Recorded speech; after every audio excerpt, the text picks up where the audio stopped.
Hey everyone, my name is James. I'm a producer with Gearbox Software. Hey, my name's Joel. I'm from 2K Australia.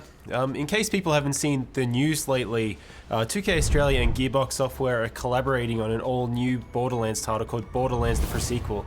Now, this is a full new standalone Borderlands title which is coming to Xbox 360, PlayStation 3, and Windows PC in the fall of this year.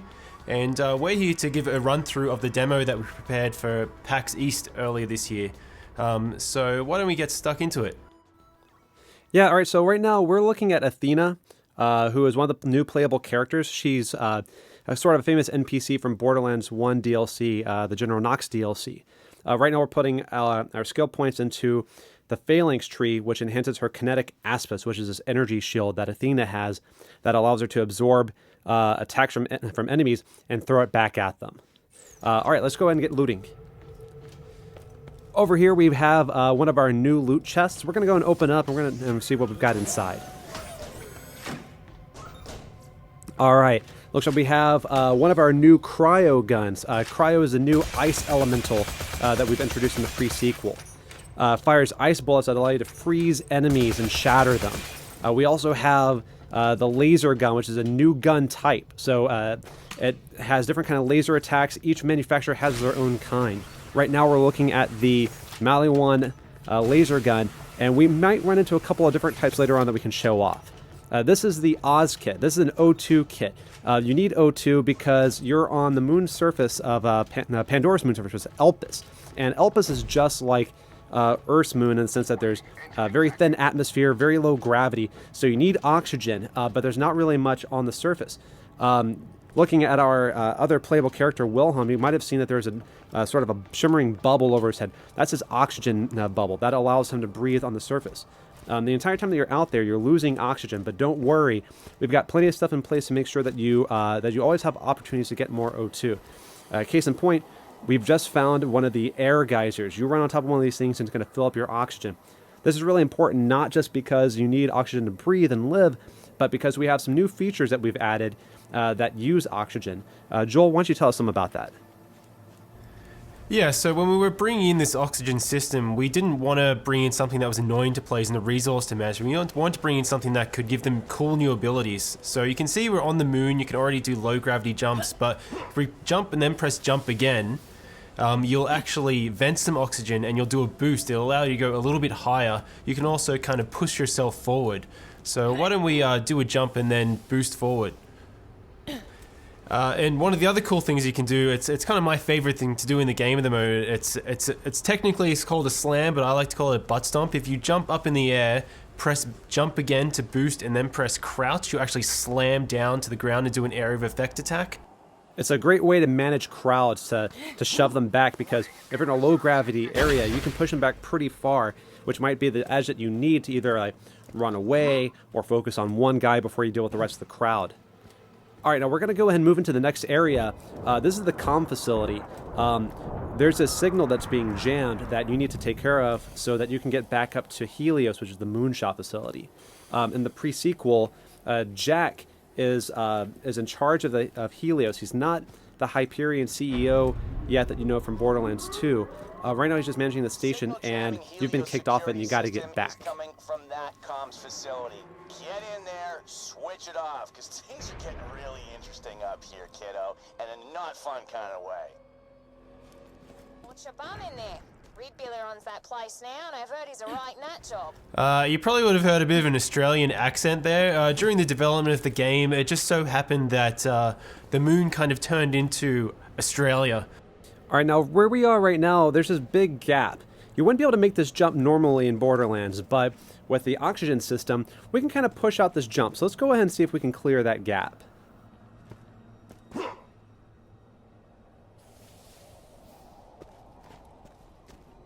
All right, Athena, you're up.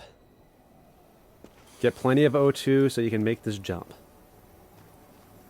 This is my favorite part of the demo because I like to push our demo drivers to boost as late as possible.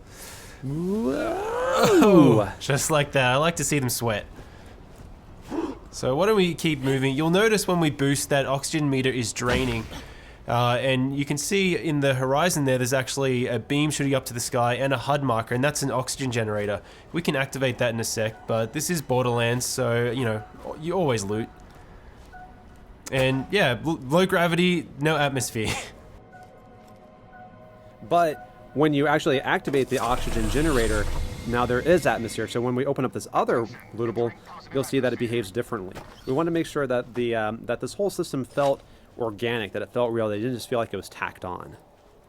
This comes in really important because with things like incendiary, if you set someone on fire inside of a building with atmosphere, they'll burn. But if you set them on fire in an area with no atmosphere, they won't. So you kind of have to make some, you have some interesting opportunities. But these guys up here, I'm sure they're up to no good, so let's throw some grenades at them.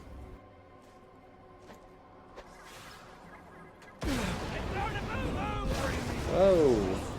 So in low gravity, you get blown up by a grenade, you go flying into orbit. Very awesome.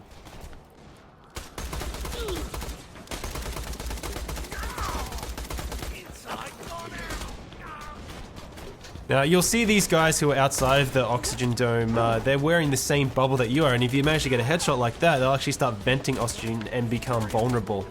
And this really brings tactics into play for the player. So you can come into a space, and if you have a really kick-ass incendiary weapon, you can choose to turn on the oxygen, or you can try and take out their bubbles that way.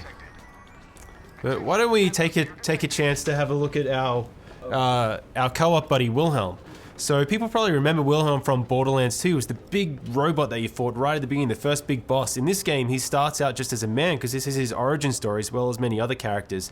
And the really cool thing is, as you're building out his skill tree, not only do you gain new abilities, but you actually visually change him as well. You get robotic arms, robotic legs, shoulder-mounted rocket turrets. You're essentially building out his skill tree to tell the story of how he became the boss you fought in Borderlands 2, which we've had a lot of fun making.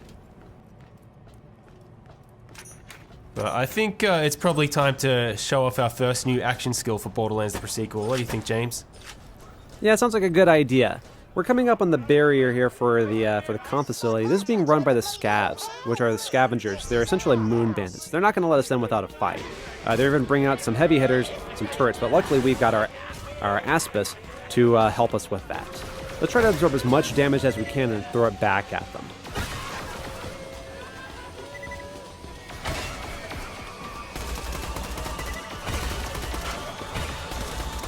So you can see that the shield is slowly spinning up.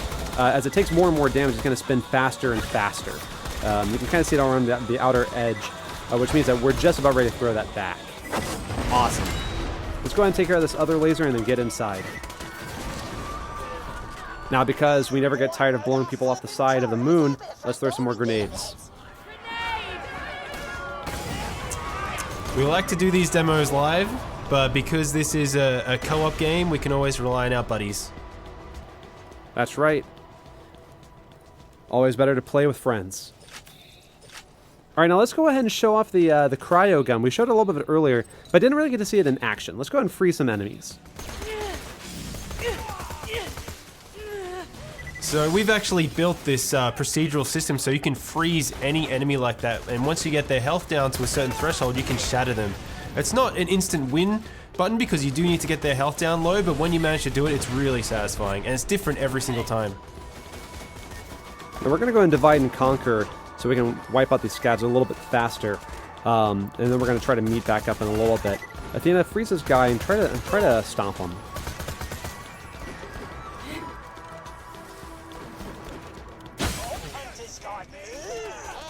Athena had a good tactic there. If you manage to get really high, your butt stomp will actually do more damage. So if you freeze someone, you can butt stomp down and shatter them from above.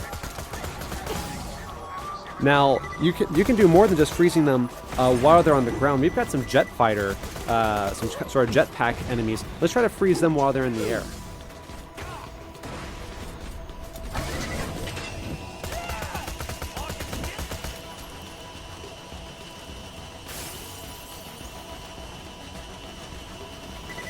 So if we do manage to freeze one of these guys in the air and they fall down a railing, they'll actually split in half. It's one of these kind of random events that I love to see in the game. This is also a new enemy, the Badass Outlaw. Now, this guy's pretty big, and because of the low gravity, if he charges into you, he can actually knock you pretty far. But when you shatter him into a million pieces, that doesn't really matter too much. It's very satisfying. I bloody want you to live, so I can snap your smug neck myself. You all right? Thanks, but let's Feel keep this free just to be between killed us. by any of my highly professional men. Now, we did get a new skill point while we were out there, so let's go ahead and allocate that. We're going to put it into the ultimate skill in this tree, which is Wrath of the Goddess. This will allow Athena's shield to bounce around multiple enemies inside of a sort of like a close circle. This is a great way to manage crowds. Oh, Wilhelm, it looks like he got something. What is that? So that's the Dar laser. That's kind of like a bolt laser. Athena, you picked up the Molly 1 beam laser before, and as James said earlier, you have multiple manufacturers, you have the procedural weapon system, so players can expect to see a whole variety of different types of lasers when they play the game. To the right here, you'll see one of the new rideable vehicles in Borderlands, the pre-sequel, the Stingray. We're not going to need in this mission, so we're going to keep moving forward. But keep an eye out, because we might have something more about that in some later news.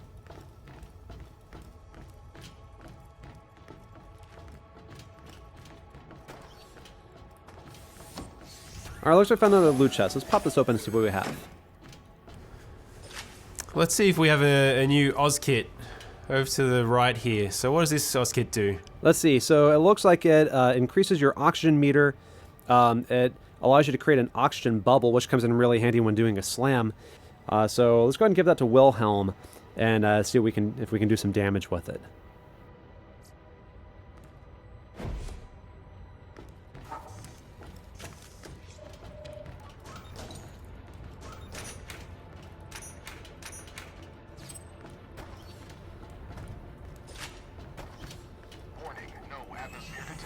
So the Eye of Helios is charging up now, and it's actually firing into the surface of the moon, which is probably not such a good thing when you see bits of the ground kind of floating above you like that. Probably a good reason for us to get back up to that space station as soon as possible. Alright, so we've got a group of enemies coming up, and so we're going to use our buddy Wilhelm to help us charge up our shield so we can get it going. Because you can use friendly fire to charge up Athena's shield. Yeah, let's try and take out all those guys at once. Nice. Awesome. Alright, Wilhelm, yep, butt stomp time.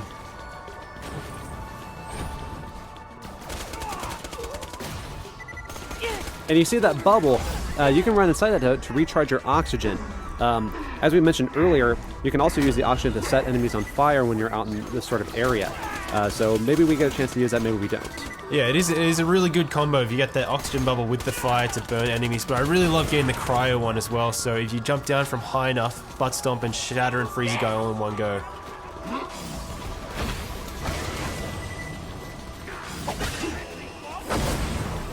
Why don't we try and get some more butt stomps happening? I never get tired of it.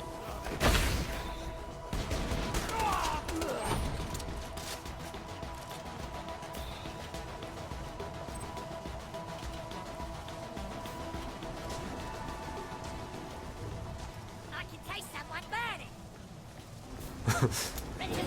So we've got some little scabs and a little outlaw here. This is a really good opportunity to try and charge that shield right up, so absorb some more damage. It's fully spinning now, so just move back a little bit, Athena, and fire it off.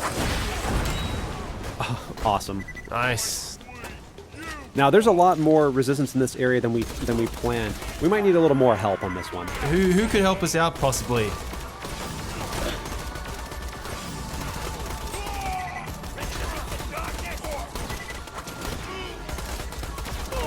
Uh-oh. Alright, we really need some help We now. need some help. And we have playable Claptrap. For the first time ever in a Borderlands game, you get to play as Claptrap. And he's going to help us out a little bit in this fight. Thanks, buddy. Alright, let's wipe these guys out. And the other playable character in Borderlands the sequel is Nisha the Lawbringer, who fans of the franchise will also remember. We'll be talking about her at a later date. Beautiful, frozen, badass outlaw.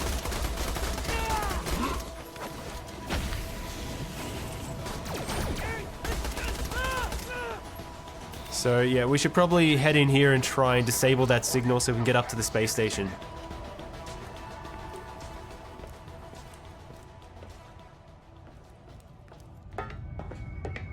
Yes, finally, a proper bloody fight.